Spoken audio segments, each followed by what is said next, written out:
I want to kind of talk about what the word triggered means because Yes. we use the term triggered a lot in our society, and it's Mhm. kind of been usurped by social media that everything is triggering, right?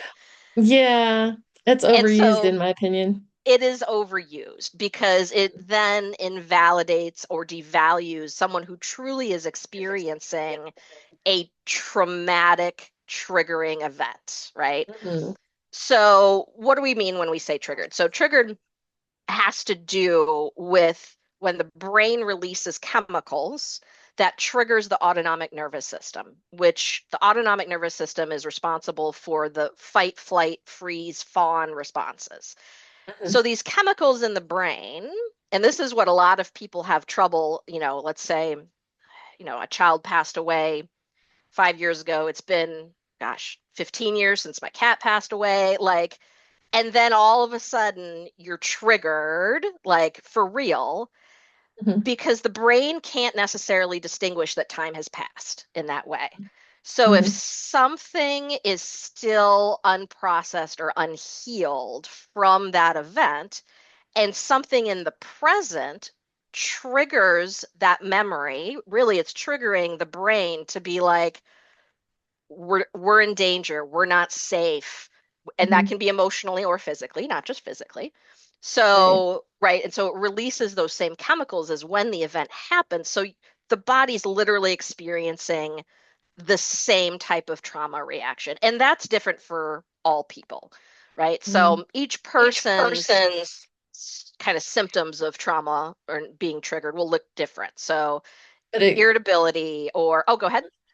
I was gonna say, I was gonna ask, but it kind of throws you right back into where you were when you're actually in the Yeah. first instance of the trauma, right? Absolutely. And Absolutely. that's like the clinical definition of being triggered. Correct. Okay, Correct. cool. Yeah. Yeah. So for some people, if they're triggered, they may feel irritable. Some people feel anxious. Some Mhm. people feel depressed. Some people want to, and this kind of goes along with the fawn response of people pleasing, to keep everyone in their environment in a good state of mind, more than likely because they are used to growing up or living in an environment where people are hostile in a verbal or Mhm. emotional way. So, keeping everybody happy, right? Isolating, dissociation, issues in relationships, issues at school or at work, negative coping habits. So, oftentimes when people are triggered, they're more likely to abuse substances or feel suicidal, harm themselves, that kind of thing.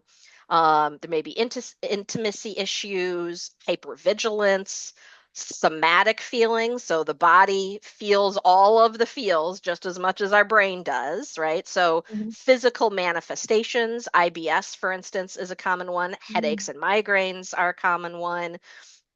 And then negative cognition. So remembering things perhaps that people have said in the past that now have become your own thoughts, like, I'm Mhm. stupid, nobody likes me, I'm Mhm. horrible at my job, things that are not actually true, right? So trauma can Mhm. often trigger some of those self-worth type thoughts to start Mhm. rumination. And there's so many more symptoms. Again, everybody is different. So how it Mhm. manifests in a group that's happening is going to depend on that particular person. Some people maybe withdraw. Other people start to get real anxious and real fidgety.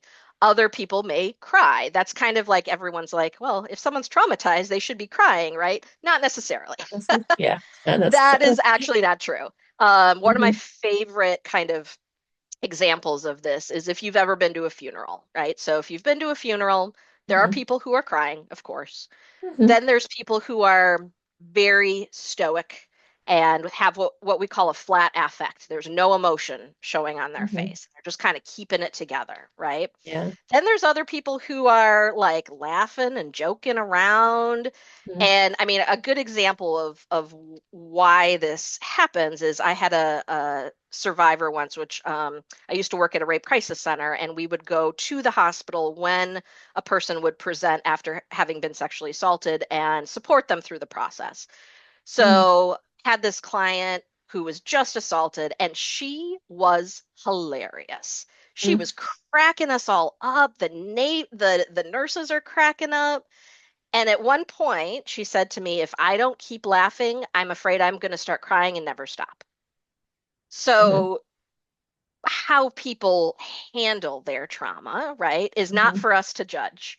And it's also Right. not for us to say, well, if she's laughing and joking, clearly nothing happened to her. That is false, very false. Mhm.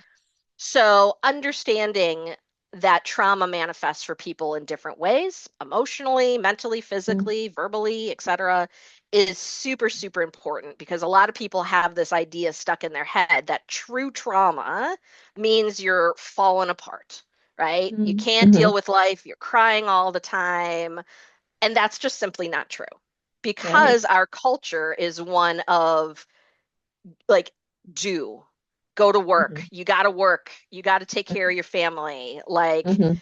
and it doesn't allow for expression of trauma in a healing way, which is oftentimes why people have trauma that's long standing because Mhm. maybe something happened 15 years ago and they haven't gotten the help that they need to work through it, right? Right. Absolutely.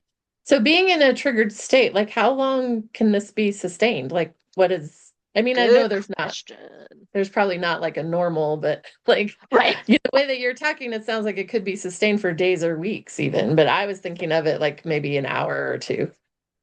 Both, both. Yeah. So it Okay. again, it depends on the Could person. be. I had a client today who Mhm. is having kind of a flare up of her anxiety, and it started last week. And Mm. so, the trigger, and she's also I work with a lot of other like practitioners as well. So she was Mhm. triggered by a client and then has just until our session today, right, has been feeling Mhm. anxious for about a week. Mhm. And so it depends. I mean, for some people, Yeah. it may be a couple minutes. For other people, Mhm. it may be a more extended. The more extended it is, the more kind of like flashing red lights that your mind and body are like, please get help for this, right? Yeah. Please talk to someone. Please get help. There is Mhm. help out there, obviously, for trauma. And Yeah. if it's affecting someone to the point where they're having trouble completing their daily tasks or enjoying life. I mean, we think of a lot of Mhm. times victims of traumatic events, right?